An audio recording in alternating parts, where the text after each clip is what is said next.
Shikues të nderuar, ju përshëndes, ja ku po ritakohemi edhe sot këtu në Aktualitet në NTV, si zakonisht, nga e hëna të premte për aktualitetin në vend, në rajon dhe në botë. Do të flasim specifikisht sot për raportin e Departamentit Amerikan të Shtetit për klimën e investimeve të huaja, veçanërisht në Shqipëri, me gjithë kritikat dhe problematikat e pasqyruara gjerësisht në këtë raport. Unë kam kënaqësinë që për këtë gjë të kem lidhje të drejtë për drejtë në studion time Nikola Kedhin nga Departamenti Brain Gain në Partinë Demokratike. Nikola, shumë kënaqësi që jemi së bashku. Përshëndetje, kënaqësi edhe për mua. Raporti i Departamentit Amerikan të Shtetit flet për një ekonomi me rritje 4%, borxh të ulur, inflacion të kontrolluar, po nga ana tjetër, raporti sheh Shqipërinë si një vend me korrupsion, me krim të organizuar, me PPP klienteliste dhe me një nivel të lartë të informalitetit. Si e ke lexuar dhe analizuar ti në pamjen të parë atë që shkruhet në raport?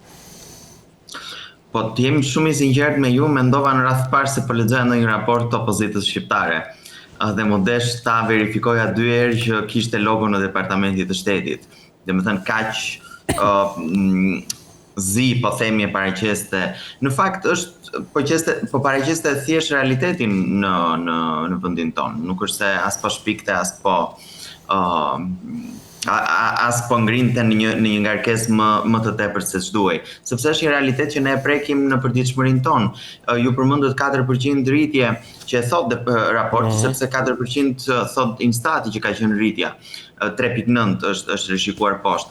Po për mua është një rritje e papërfillshme, një rritje shumë mediokre për një vend në zhvillim. 4% mund të presim që të rritet, ku diun, Gjermania, Shtetet e Bashkuara etj, po një vend në zhvillim do duhet të rritet shumë më tepër se aq, në mënyrë që kjo rritje të jetë e qëndrueshme për qytetarët e atij vendi. Dhe nga ana tjetër duhet të theksojmë këtu që të gjithë institucionet ndërkombëtare, të gjithë organizatat që merren me këtë punë kanë rishikuar me një trend rënës rritjen ekonomike për vitin 2025.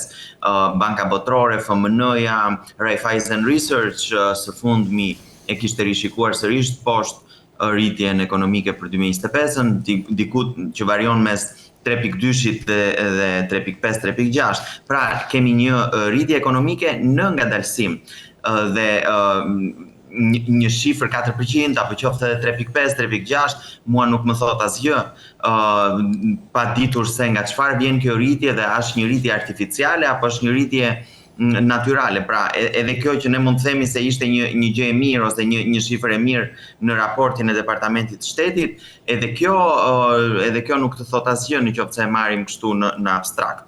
2 elementet e tjerë të raportit për rritjen ekonomike që ishin turizmi dhe sektori real estate-it, i pasurive të patundshme në përgjithësi apo ndërtimi, të cilat raporti i përmendte si po themi drejtuesit e vetëm, shtysat e vetme të kësaj rritje ekonomike, pra as prodhimi, as sektor të tjerë të cilët përkthehen më pas në mirëqenie për qytetarët. Të dy këto kanë probleme shumë të mëdha. Turizmin e pam këtë vit që nuk ishte atë normën e rritjes 2 shifrore që kishte vitin e kaluar. Ishte një rritje e turizmit në rënje. Edhe numri i turistëve që Instat apo organet e qeverisë shqiptare thonë se është pra që kanë ardhur në Republikën e Shqipërisë nuk është i vërtet, sepse ai numër turistësh që raportohet përfshin edhe ata të cilët janë tranzit në Shqipëri. Aeroporti ynë nuk ka një repart të veçantë për tranzitin dhe ata konsiderojnë si të ardhur në Shqipëri dhe më pas të larguar sërish, pra klasifikohen si turist. Po ashtu edhe një numër në rritje i raportuar i turistëve nga Kosova sërish është i pavërtet, sepse janë një numër shumë i madh që përdorin aeroportin e Tiranës si një aeroport po themi tranzit për të ikur drejt vendeve të tjera. Dhe të gjithë operatorët turistik këtë vit raportojnë një rënje të turizmit, një ngadalësim po themi në krahasim me vitin e kaluar.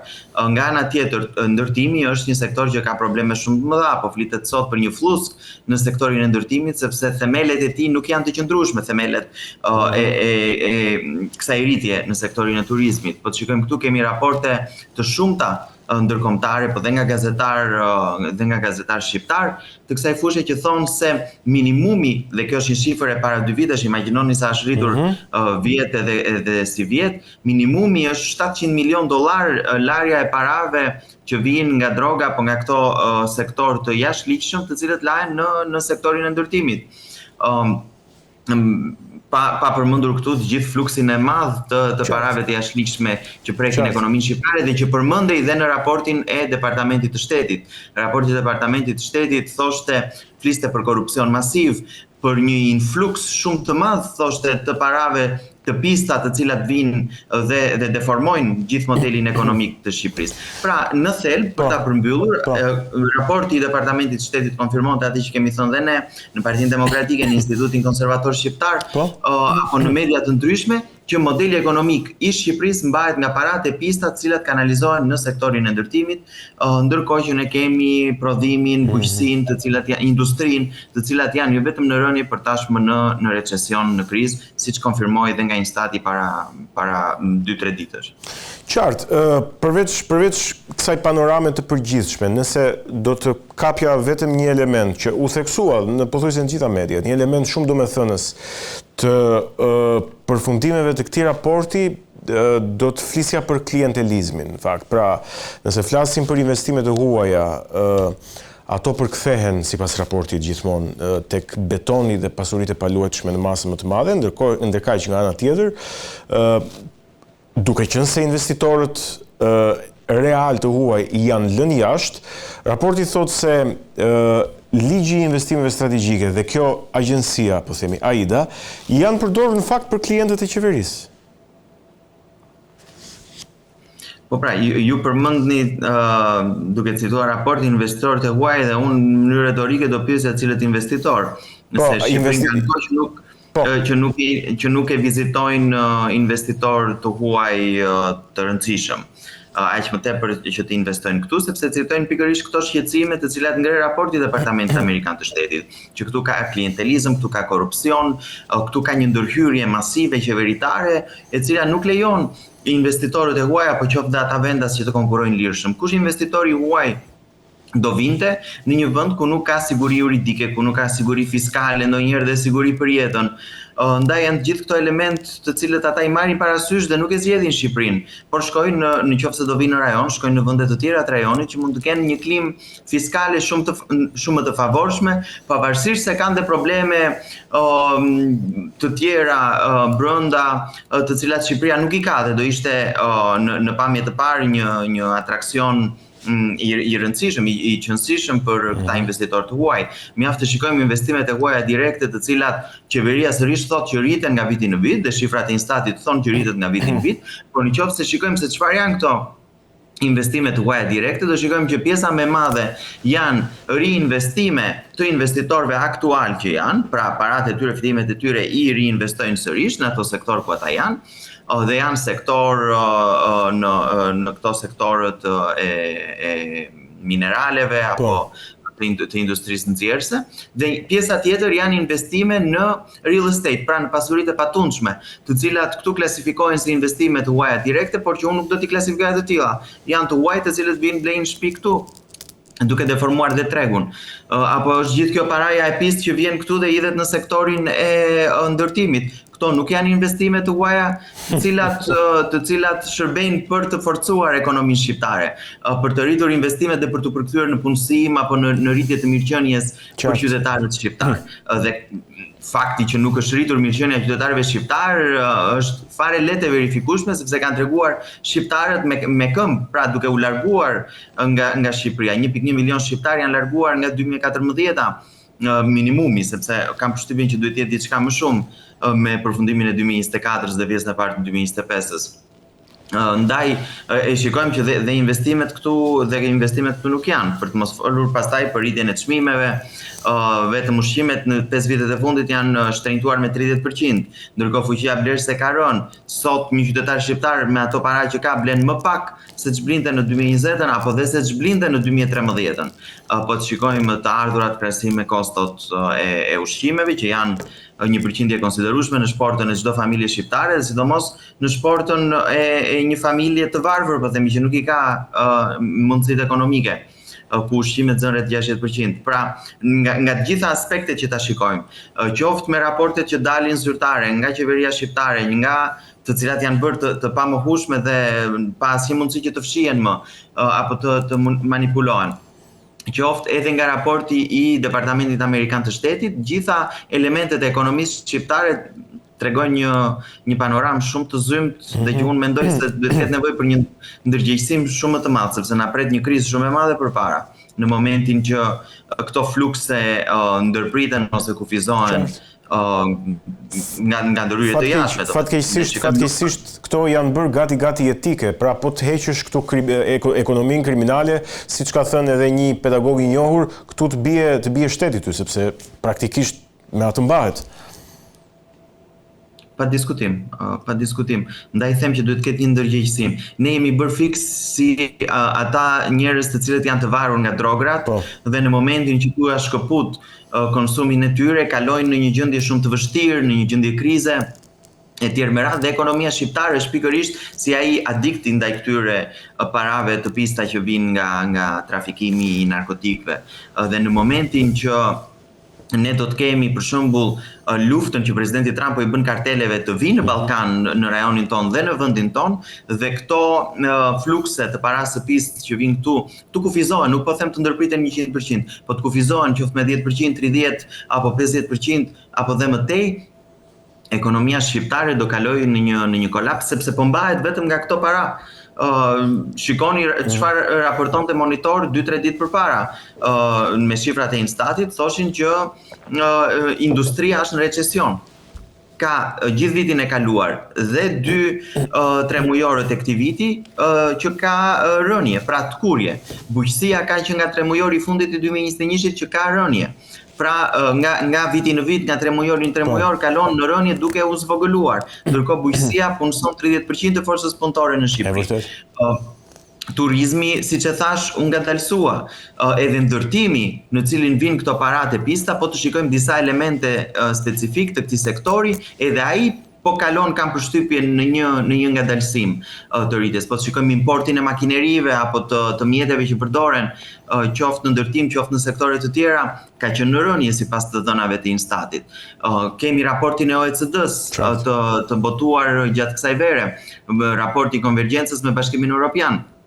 Ky raport thotë që nga 2016-a në 2024 Shqipëria ka rënë me 11 pikë dhe është e fundit për sa i përket në rajon, për sa i përket klimës së biznesit, është e fundit për konektivitet, për produktivitet dhe për infrastrukturë, dhe shpëton nga vendi i fundit në përgjithësi në rajon vetëm për shkak të pjesës gjelbërt, të cilën e ka nga burimet hidrike të cilat i ka natyrare.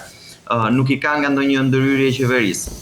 Unë fakt doja të bëja një paralelizëm midis raportit të Departamentit Amerikan të Shtetit dhe studimit mbi modelin ekonomik shqiptar që ka bërë Instituti Konservator Shqiptar, ku ti je bashkautor, kam përshtypjen apo jo.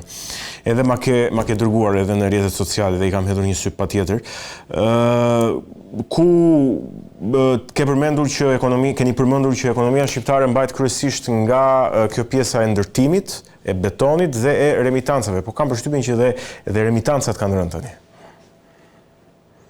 Po remitancat janë një komponent i vogël në krahasim me komponentin tjetër të parave të pista në ndërtim. Po është e qartë që ekonomia shqiptare mbahet nga, siç e thatë ju, nga parat e pista që vinë në ndërtim, dhe që e thot dhe studimi ynë bazuar dhe tek referenca të tjera që ne kemi përdorur ndërkombëtare, por gjithashtu dhe të gazetarëve apo ekspertëve shqiptar. Remitancat, sepse kanë qenë një bashkëdhëtare gjithë tranzicionit 30 e ca vjeçar në Shqipëri, sepse pjesa më e madhe e shqiptarëve janë jashtë dhe për shumë familje është vetëm mënyrë mbijetese. Në vitet më të mira ka qenë diku tek 1/4 e të ardhurave remitancat. Në vitet më të mira flasim. Në vitet po. Është diçka më pak, po ta marrim si është më pak, domethënë po ta marrim si përqindje e GDP-s normalisht. Dhe një pjesë tjetër që kontribon në këtë rritje modeste ekonomike që ne kemi janë dhe shpenzimet qeveritare. Po duhet të kemi parasysh një gjë që nuk është sektori publik ai që sjell po themi këtë vlerën e shtuar në ekonomi, nuk është se krijon pasurinë sektori publik. Pasurinë e prodhon sektori privat, me atë që prodhohet në sektorin privat. Dhe është sektori privat që mban sektorin publik me taksat e paguara. Nëse ne kemi një model ekonomik që mbahet përveç nga parave të pista që vinë dhe nga zgjerimi i sektorit publik, do thotë që po zvogëlohet sektori privat, sepse nuk mund të ketë një rrugë tjetër të mesme, o zmadhohet njëri, o zvogëlohet dhe zvogëlohet tjetri, domethënë. Dhe në këtë rast ne kishim edhe në rritjet në fillim të 2025-s kishim një rritje në pjesën e administratës publike që kontribuonte në këtë rritje ekonomike. Ishim të para zgjedhjeve. Ndaj nëse ne punsojmë dhe zgjerojmë administratën publike, po ndërkohë sektori privat ngelet pas, ose nëse kjo qeveri thotë ne do rrisim pagat në sektorin publik, nuk është se ka rritur pagat mesatare të një vendi apo ka rritur mirëqenien e një vendi, sepse pagat nuk rriten me dekret, nuk rriten me një urdhër ekzekutiv. Pagat rriten në mënyrë organike në sektorin privat, pagat rriten nga konkurenca e lirë, nëse ti lë aktorët e tregut që të konkurrojnë me njëri tjetrin, të konkurrojnë për burime njerëzore, të konkurrojnë për pjesë tregu, ato shkojnë drejt inovacionit, shkojnë drejt prodhimit, shkojnë drejt investimit në kompanitë e tyre, drejt investimit në burimet njerëzore. Nëse ti konkuron për një burim njerëzor, pra për një specialist apo në gjitha nivelet që mund të jenë të një punojësi, atëherë normalisht që vlera e atij punojësi rritet, paga që ai punonjës do kërkojë natyrisht që do rritet. Pra tregu i lirë, konkurenca e lirë janë të vetmet mënyrat të cilat rrisin pagat në një vend. Nëse kryeministri thotë unë do rris pagën minimale, do ta bëj 500, do ta bëj 600, por ndërkohë sektori privat vjen në rënje, është në krizë, është në vështirësi, nuk e bër asnjë gjë përveç se ke ndihmuar që të rritet papunësia, të shkojë gjithë vendi në kolaps, në krizë, sepse sektori publik nuk mund të mbahet me një sektor privat të dobësuar. Dhe kjo është ajo që po ndodh në Shqipëri, ç'është e vërteta. Dhe një element tjetër shumë i rëndësishëm i pasqyruar edhe tek studimi juaj është humbja e fuqisë punëtore. Rreth 40% fuqisë punëtore ka humbur Shqipëria në këto vite për shkak të hemorragjisë demografike, nëse mund të themi kështu. Pra mungojnë punëtor, pagat janë të ulta, është ky problemi që sapo po flisnim tani, puna është shpesh informale dhe këtu vjen problemi pensioneve pastaj, investimi në inovacion, shumë problem. Tani, gjatë këtyre ditëve ne kemi ndjekur Asamblenë e 80 Kombeve të Bashkuara, ku presidenti i Republikës, zoti Bajram Begaj, është takuar atje me kryeministrin në detyrë ose të përkohshëm të Bangladeshit, Muhamet Yunus, dhe thuhet se ka biseduar për ftimin e fuqisë punëtore nga Bangladeshi, duke përfshirë edhe studentët. Bangladeshi është nga vendet me emigracionin më të lartë në botë, si pasojë e varfërisë dhe numrit të madh të popullsisë që ka, problemi demografik që ka. Si e shikon këtë? Po, unë ndjeva mjaft keq me thënë drejtën kur e dëgjova. Si një qytetar i kësaj republike, si një kontribues modest në këtë republik, unë ndjeva mjaft keq dhe më vjen keq që nuk kemi përfaqësues të Shqipërisë në skenën ndërkombëtare. Nuk kemi as patriot, as nuk e di që njerëz që ta duan minimumi këtë vend. Dhe kjo është një fatkeqësi shumë e madhe, sepse nuk drejtohet një vend nga njerëz që nuk e duan.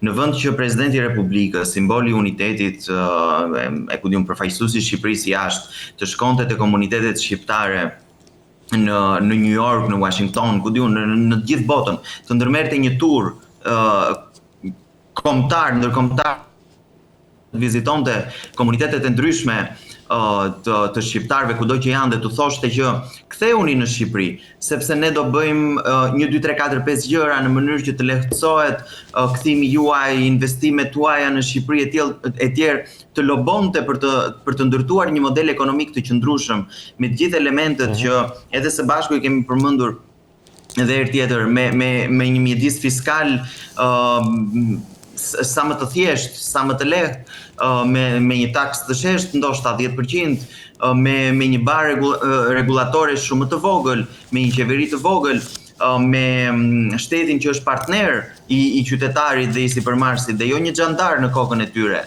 jo një ushtrues presioni i vazhdueshëm që të bëjë që të mbyllen dhe të largohen të gjithë në mënyrë që t'i marrin ato që mbeten klientët e qeverisë.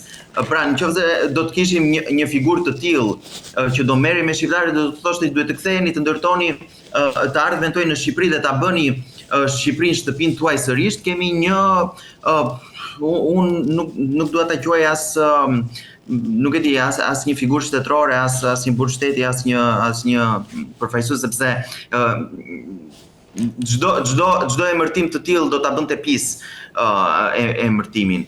Po kemi një figurë, një noter të qeverisë që shkon edhe u bën thirrje Bangladeshas vet vinë në Shqipëri. Më thoni mua juve një shembull në të gjithë historinë botërore, moderne, të antikitetit, ku di unë, çdo periudhë tjetër ku një përfaqësues i një shteti në vend që t'i bëj thirrje njerëzve të vet që të ndërtojnë të ardhmen e tyre në shtëpinë e vet, në vendin e vet, u bën thirrje një populli tjetër që të vinë në vendin e tij dhe ta bëjnë shtëpinë ta ndërtojnë të ardhmen e tyre dhe ta bëjnë Shqipërinë shtëpinë e tyre. Është një absurd, domethënë, do duhet skandalizonte çdo qytetar të ndërgjegjshëm të kësaj republike. Nuk ka dhe një gjë se Bangladeshasi nuk janë ashtu siç ka thënë zoti Rama, pra që të mbyllin gojën edhe të ulin kokën. Përkundrazi, ata kanë bërë atje para një viti një revolucion politik, duke larguar kryeministren para rëndëse të Muhamet Yunus. Kështu që bie poshtë edhe teza që vinë si sklever në këtë rast. Po. Gjithë popujt po e tregojnë që po ngrihen për turpin ton, duhet thënë, sepse neve, nuk e di, ndoshta dikush, ndonjë studius do duhet ta studiojë këtë evoluimin e shqiptarëve në shekuj dhe pse jemi në këtë gjendje që jemi sot. Unë shikoj popullin në Nepalit që ngrihet, serbët të cilët i kemi këtu në rajon, të cilët ngrihen dhe kanë një vit pa u larguar nga sheshi. Nuk i kanë ngritur as në një parti politike, as në një grupim tjetër, janë ngritur vetë. Ndërsa në Shqipëri unë shikoj dhe ato pak protesta që bëhen me 5 veta, thonë kryeministri është shumë i mirë, ai do na i zgjidhi këto punë, nuk duam njëri tjetër, po ne po ngrihemi se s'kemi rrugë, nuk kemi ujë në Shqipërinë e 2030-s, nuk kemi energji elektrike. Qartë. Çdo qytet ku të shkosh është një llaktar. Dhe ndaj ne turizmin e kemi sot në këtë gjendje që e pati të gjithë bumin e vet për një vit dhe po kthehemi sërish tek aty ku ishim, sepse ai turisti që vjen dhe shikon që këtu nuk ka rrugë, nuk ka ujë, nuk ka transport, nuk di me çfarë të iki nga njëri vend nga një qytet në tjetrin, sepse nuk ka transport publik, po duhet të vesh fshehura se të marrësh për rrugë në mënyrë që të shkosh edhe nga njëri qytet kryesor në tjetrin. Imagjinoni pas në përfshatra apo në vende të tjera turistike, normali që nuk vjen më, nëse nuk vjen ujë, nëse nuk vjen drita, normali që nuk vjen më. Ndaj kjo është situata për fat keq në të cilën ne jemi, qoftë ekonomikisht, po qoftë nga ana shoqërore, sociale, pra kulturore, po të doni, është një krizë e gjithanshme në cilën qytetari shqiptar gjen veten sot. Dhe ndaj unë e them shpesh këtë gjë që do duhet të ketë një ndërgjegjësim shoqëror me të gjithë elementët. Nuk mjafton vetëm njëri komponent që është opozita politike, po do duhet të ketë një ndërgjegjësim nga mediat. Mua më vjen mirë që ne trajtuam së bashku raportin e Departamentit të Shtetit, sepse nuk e di nëse mediat e tjera nuk kanë parë që ta kenë nxjerr as në edicionin e lajmeve, jo lajm të parë, po edhe ande nga fundi me seksionin e sportit. Fakti që nuk është trajtuar do të thotë që diçka ka ky raport që nuk i pëlqen qeverisë. Po nga ana tjetër tregon edhe vërteton dhe atë që thoshte vetë raporti i Departamentit të Shtetit, që këtu jo vetëm grupet kriminale, jo vetëm qeveria, po këtu një nga mjetet e presionit janë dhe mediat. Dhe kjo mua më duk jashtëzakonisht shumë e rëndë. Nga ana tjetër, përveç mediave, duhet kemi shoqërinë civile, duhet kemi grupet e interesit, pra duhet të reagojë gjithë Shqipëria, shoqëria shqiptare.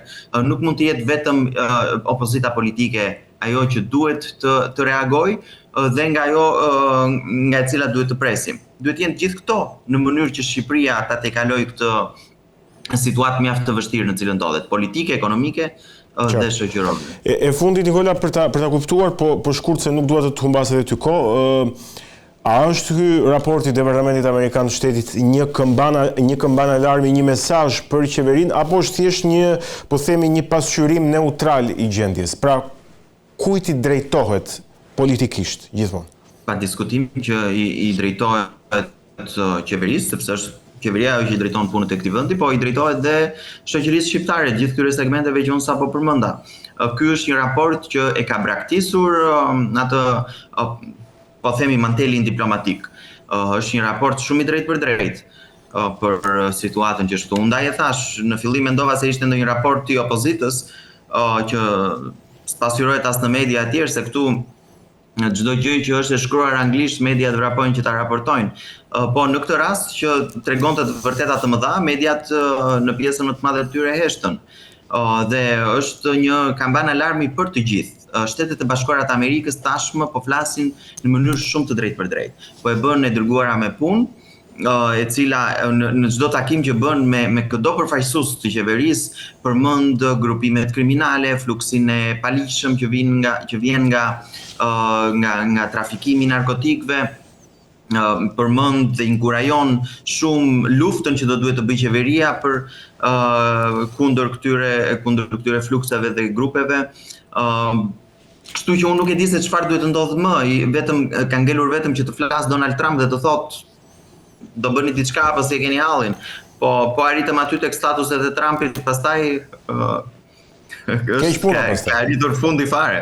Po i përdorin gjitha metodat nëpërmjet të dërguarës të tyre këtu me raportet e tyre. Ky është një raport që vjen dhe pas raportit të kësaj vere të Departamentit të Shtetit që sërish kaloi në heshtje nga mediat. Dhe ne përmendëm dhe në bisedën e fundit, kam përshtypjen së bashku që shiko çfarë bën mediat. Raporti kishte dalë në gusht, nuk përmendte as zotin Berisha, nuk përmendte asgjë, por fliste për shkeljen e drejtave të njerëzit këtu, presionin mediatik të grupeve kriminale, korrupsionin e tjerë me radhë, dhe mediat në Shqipëri merrnin një raport të marsit të këtij viti që përmendte zotin Berisha dhe totalisht e anashkalonin raportin që kishte dalë, që fliste dhe i kritikonte dhe ato vetë, dhe mediat vetë. Dhe ato vërtetuan atë që thoshte raporti. Sërish po ndodhte njëjta gjë. Pas 2 muajsh, Departamenti i Shtetit boton sërish raportin e radhës për Shqipërinë. E nxin sepse kështu është realiteti, nuk është se po shpikin ata. Dhe kam përshtypjen Departamenti Amerikan dhe gjithë ato departamente apo institucione amerikane që merren me Shqipërinë dhe me rajonin, po i lëshojnë sinjale tashmë në mënyrë shumë të qartë dhe të drejtë për drejtë. Qartë, Nikola, unë të falenderoj për bisedën edhe për informacionet dhe opinionet që sollën në studio. Faleminderit ju, është gjithmonë kënaqësi. Ishim me Nikola Kedhin nga Departamenti Brain Gain në Partinë Demokratike, folëm në fakt për raportin e Departamentit Amerikan të Shtetit për klimën e investimeve të huaja në Shqipëri. Do të kalojmë vetëm pas pak në pjesën e dytë.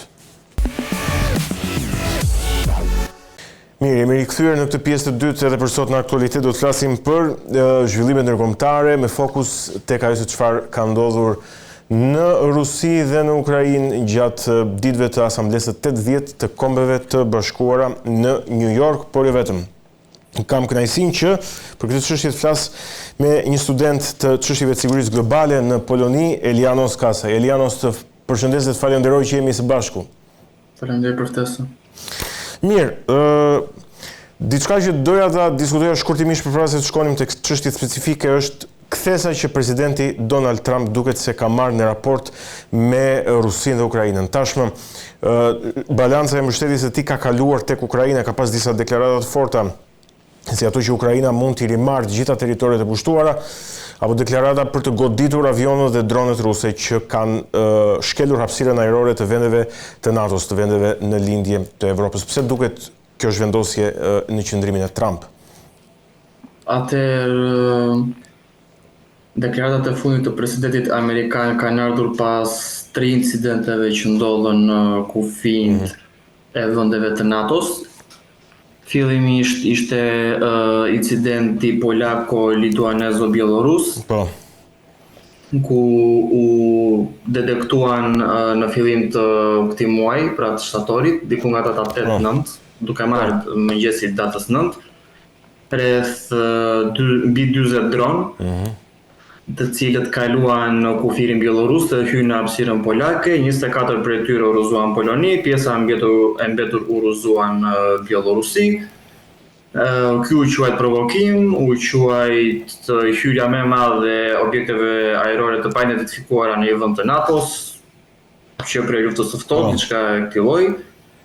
Por që këtu situata sërish vetet misterioze, pasi shumica prej dronëve janë të paidentifikuar, nuk dihet çfarë modeli janë, nuk dihet çfarë prototipi janë, nuk dihet çfarë vend prodhimi janë e të tjera.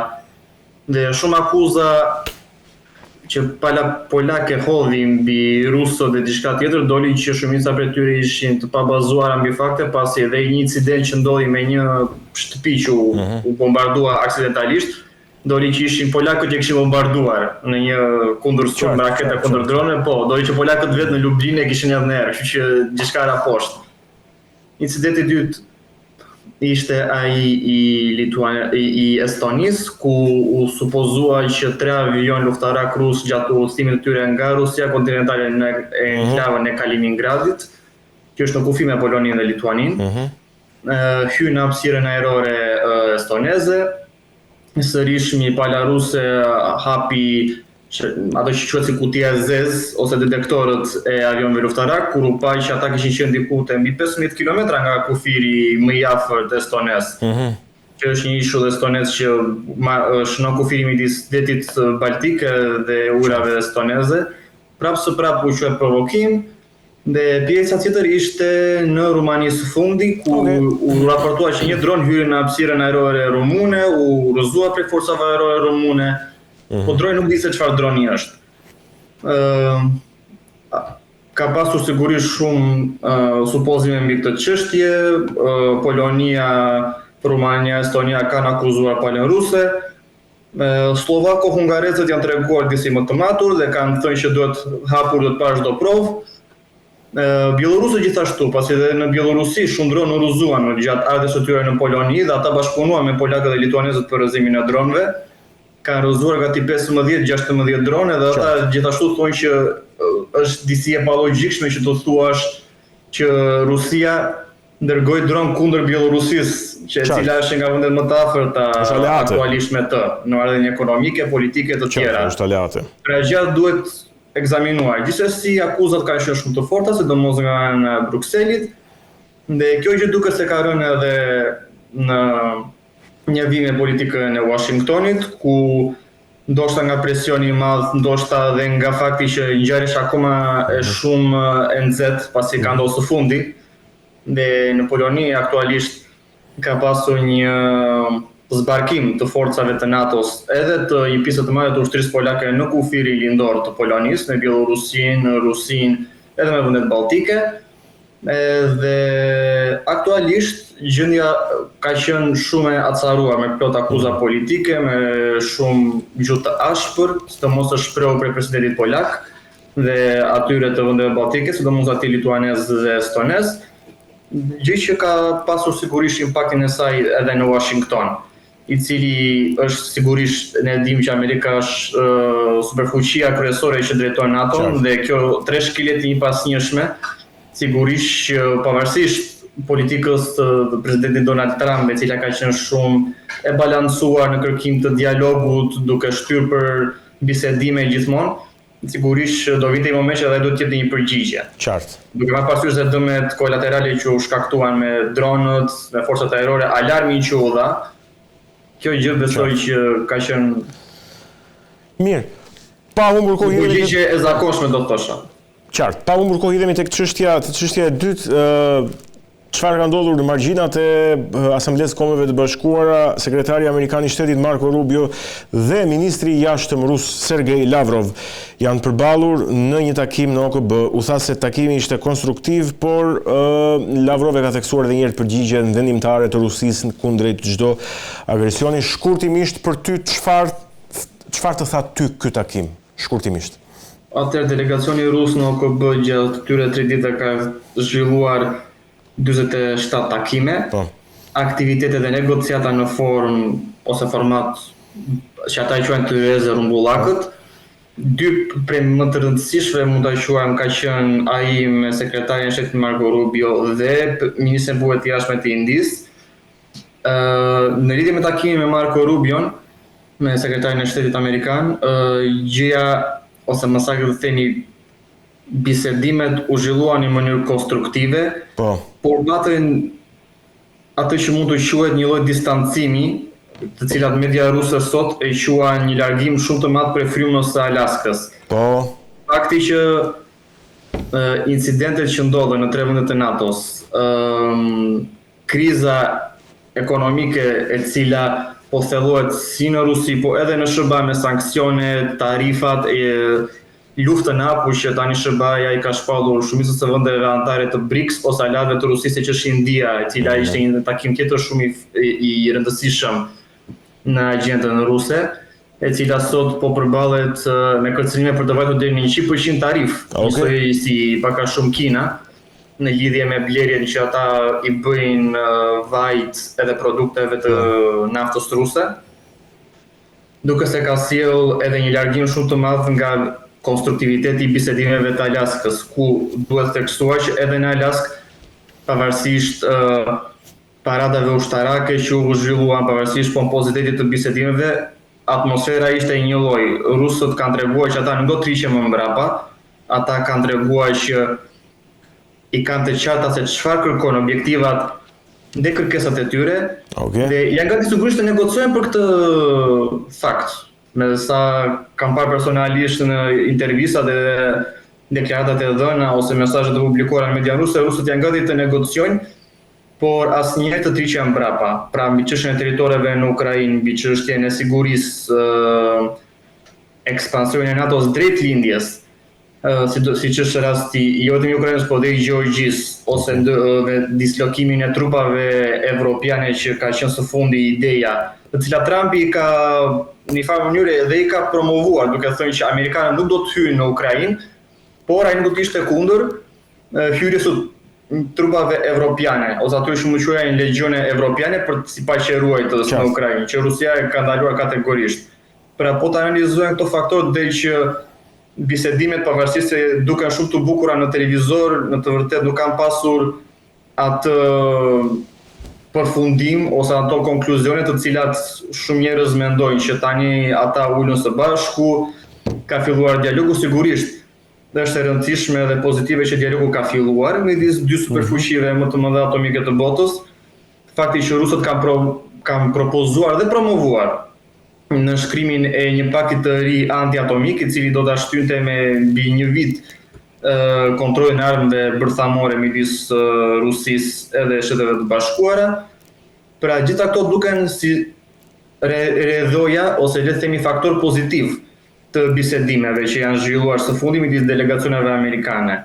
Por sigurisht nervat e luftës në front, kriza ekonomike, së fundi Rusia po kalon edhe në një krizë të lëndëve hidrokarbure në shumë rajone të thella të saj, flasim për në Siberi, flasim për në linjën e largme, ndërsa Amerika sigurisht me tarifat që ka vënë kundrejt Bashkimit Evropian, luftës ekonomike me Kinën, edhe me ndihmë, por se kjo zyrtarisht ose jo zyrtarisht luftë ekonomike, po e quajtur në një luftë tarifore, është impaktuar në një mënyrë të drejtë për drejtë nga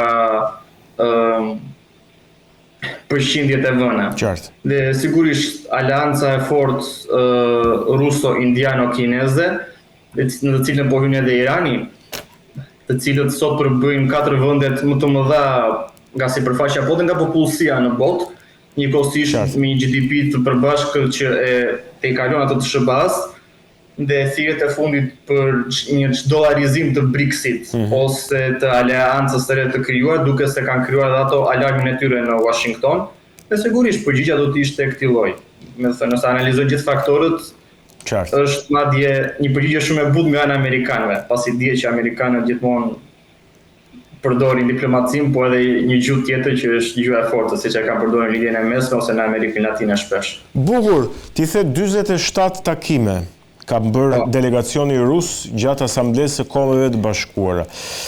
Një tjetër takim i rëndësishëm në fakt është edhe ai midis ministrit jashtëm rus Sergej Lavrov dhe ministrit të jashtëm të Indisë Jaishankar. i cili takim konfirmoi pra lidhjet midis dy kryeqyteteve Moskës dhe New Delhit, të paktën edhe në aspektin ekonomik, nëse flasim në aspektin e tregjeve. Pyetja ime është, apo bëhet India ura e madhe që po shpëton Kremlinin politikisht dhe ekonomikisht nga izolimi? Si e ka analizuar këtë takim, shkurtimisht? Aktualisht, India është nga faktorët, sigurisht, por ura kryesore që sot mund të quaj që po e mban Rusinë në këmbë është Republika Popullore e Kinës, e cila sot bën mbi 50% të gjithë tregut ekonomik të Rusisë.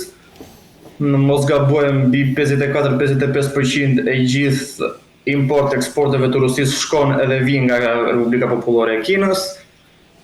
Kinezët, industria kineze është sot dominante në Rusi, në tregun e automobilëve, në tregun industrial, në tregun e konsumatorëve, në tregun e blerësve, në tregun e turizmit dhe sërish turizmi drejt Kinës sot pas heqjes të vizave në 15 shtator, që Kina ka vendosur të heqi për 30 ditë vizat në Federatën Ruse, ka pasur një boom i cili supozohet që ta vëjë Kinën në listën e 3 vendet kryesore që sot rusët udhëtojnë, përveç Turqisë edhe Indonezisë. Njëkohësisht është dhe një riorientim i ekonomisë ruse, e cila sot po shkëputet totalisht nga tregu evropian në çdo lloj aspekti, po edhe kondite, ku të vetme vendet që sot vazhdojnë të kryejnë marrëdhënie normale me Federatën Ruse është Slovakia, Hungaria dhe Serbia, brenda Bashkimit Evropian, të cilat nga refuzuar shumicën e sanksioneve dhe vazhdojnë të mbajnë lidhje normale me Federatën Ruse në kuadër të marrëdhënieve ekonomike, por përveç këtyre tregu rus është krejtësisht i orientuar drejt Azisë Qendrore, lindjes së largme, Azisë Juglindore, Afrikës, Amerikës Latine. Por mund të shikoj që faktori indian është duke u rritur sigurisht. Një marrëveshje së fundi me qeverinë e Indisë sugjerojnë që do të jenë mbi 100.000 specialistë indian që do të vinë për mbushjen e boshllëku që ka lënë drafti i ushtarëve, largimi i një pjesë të madhe të rinisë ruse e cila kundërshton luftën, ose thjesht ka frikë nga shërbimi ushtarak dhe nuk do të ndryhyjë në shërbimin ushtarak që për të shkuar në frontin e Ukrainës. Ka qenë diku te 1.5-2 milion rusë u larguan kur filloi konflikti në 2022, nuk e di se sa janë kthyer, pasi statistikat nuk janë asnjëherë të aprovuara zyrtarisht prej Kremlinit ose prej grupeve statistikore të Rusisë dhe agjencive, por që në vetvete India sot përfaqëson atë që mund të quhet balancën që Rusia po mundohet të krijojë me tregjet aziatike. Pra kemi Kinën, Indin, Iranin, Pakistanin, Vietnamin, pra hapësirën post-sovjetike, ose ku zëri i Rusisë, ose le të themi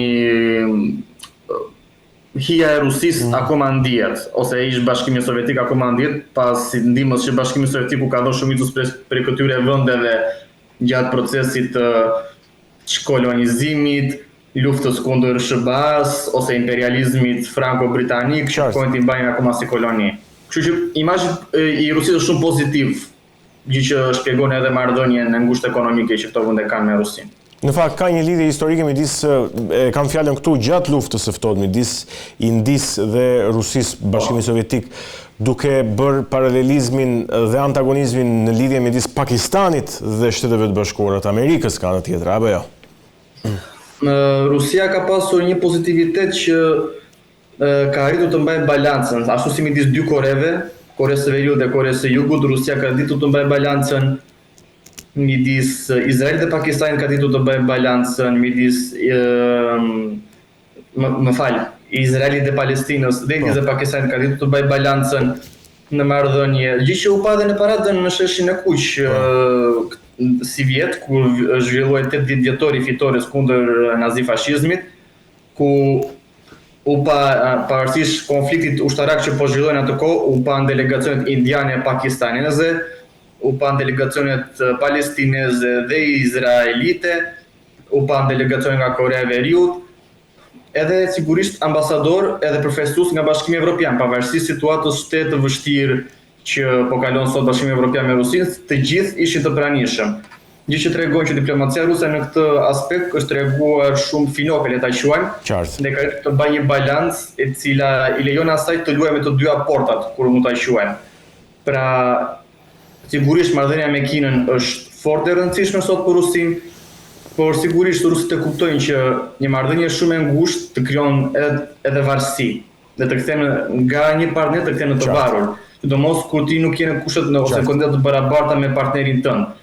Pasi sot në mënyrë ironike për Kinën, partneri më i madh i Kinës është SBA-ja, Bashkimi Evropian, Gjermania, kryesisht Britania, Franca. Varet nga volumet tregtare. Tregu rus përbën diku te 7 ose 8% një gjë e këtij lloji, po nuk e kalon 10%, le ta quajmë.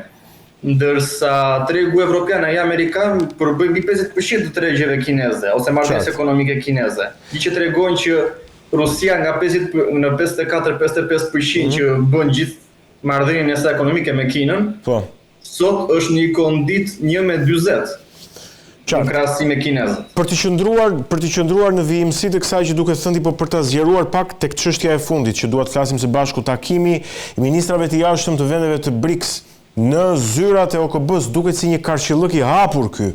Pra në zyrat, në selinë e Kombeve të Bashkuara ti të bësh takimin e një organizate që po themi synon të rivalizoj konceptin dhe botkuptimin e Kombeve të Bashkuara. Megjithatë ajo ndodhi, ishte organizimi, kam përshtypjen, i Indis, në mos qofsha unë gabim, dhe u fol koordinim. Ata nuk kanë një organizim të një vendi të vetëm. Në BRICS ata përdorin gjuhën e koordinuar. Organizimi u bë, besoj, diku në ditën e dytë ose ditën e tretë të agjendës politike të delegacionit rus. Ishte sigurisht një gjë që u vlerësua shumë prej mediave, ose u debatua kryesisht prej mediave amerikane, që në New York, në selinë e OKB-s, në Shtetet e Bashkuara të Amerikës, në territor amerikan, zhvillohet një takim i ministrave të punëve të jashtme të një organizate që sot Amerika shikon jo de facto në mënyrë të hapur publikisht, por e quan një kërcënim për sigurinë amerikane për dollarin. Është njësoj sikur të bësh takimin e NATO-s në Pekin. Ka shumë debat. Ndoshta edhe për kësaj erdhi dhe reagimi jashtëm i presidentit Trump, pasi ishte diçka që erdhi si surprizë, kryesisht nuk u prit që do bëj ky organizim. Dhe direkt pas kësaj filloi dhe retorika për kundër Rusisë, dhënia e lejes për të goditur avionët ose dronët rusë do të kalojnë edhe sikur 1 centimetër kufirin e vendeve të NATO-s, presioni amerikan kundrejt gjithashtu Turqisë, e cila u këshillua të ndërpriste gjatë vizitës së zotit Erdogan në Shtëpinë e Bardhë, të ndërpriste furnizimet me naftë, gaz edhe vaj rus. Ditën e djeshme kryeministri hungarez Viktor Orban ka marrë në mbrëmje vonë, diku afër mesnatës, ku ka qenë duke darkuar me familjen, sipas mediave hungareze, ka marrë telefonat personale nga presidenti Trump, ku i është kërkuar të mbajë një qendrim. Do të vazhdoj furnizimin me gaz rus edhe me naftë ruse apo jo, e cila sot përbën mbi 80% të gjithë tregut të konsumit hungarez, apo do të fillojë shkputjen. Sipas deklaratave të kryeministrit Orban, ai ka vendosur popullin hungarez mbi gjithçka tjetër, ndërsa ana amerikane duket se sidomos pas takimit të BRICS-it, duket se e ka shpërsuar jashtëzakonisht gjuhën. Ndërsa në media ruse takimi i BRICS-it është vlerësuar pozitivisht, ka marrë shumë superlativa, sidomos fakti që siç e thatë ju u zhvilloi në tokë amerikane në selinë e OKB-s, që tregon tani de facto në mënyrë legale ne jemi pjesë e njohjes së OKB-s, sigurisht edhe marrja pjesë e delegacioneve nga vetë OKB-ja, siç ishte edhe general sekretari i OKB-s Antonio Guterres në takim, tregon që OKB-ja tani e njeh zyrtarisht rolin e BRICS-it, njeh një organizatë botërore edhe në le të them database-in e internetit, faqeve zyrtare, ajo njihet tashmë zyrtarisht si një organizatë faktike, funksionale, e cila shpejt është duke formuar strukturat e saj, siç është ngritja e bankës së BRICS-it, e cila ka diku te 7-8 vjet që ka hedhë themelet, po tani po kalohet edhe më tej në hapjen e çështjes së kredive, në hapjen e një buxheti të përbashkët, për katastrofa natyrore, për shëndetin, për çështjet e ambientit, e gjëra le të themi tamam në kuadër siç është Bashkimi Evropian. Qartë. Funksioni i stateve të Bashkimit Evropian, ndërsa ajo që mund të quhet këmbana alarmi për amerikanët ka qenë gjatë forumit ekonomik të Peterburgut si vjet, ku u hodhën teori edhe foto zyrtare të një kartmonede të re të BRICS-it. Kjo duket se i ka vënë, le të themi, por ama edhe Kina ka paralajmëruar në samitin e Shangajit, se s'po më kujtohet emri sakt tani, krijimin e një banke. Organizata Korporimit të Shangajit, një gjë e tilloj. Po, ka emër shumë të gjatë. Po, krijimin e një banke zhvillimore që do të kreditoj, po them. Banka është formuar. Po. Banka e BRICS-it ekziston, por fjala është në shtimin e asaj çfarë banka do ofrojë.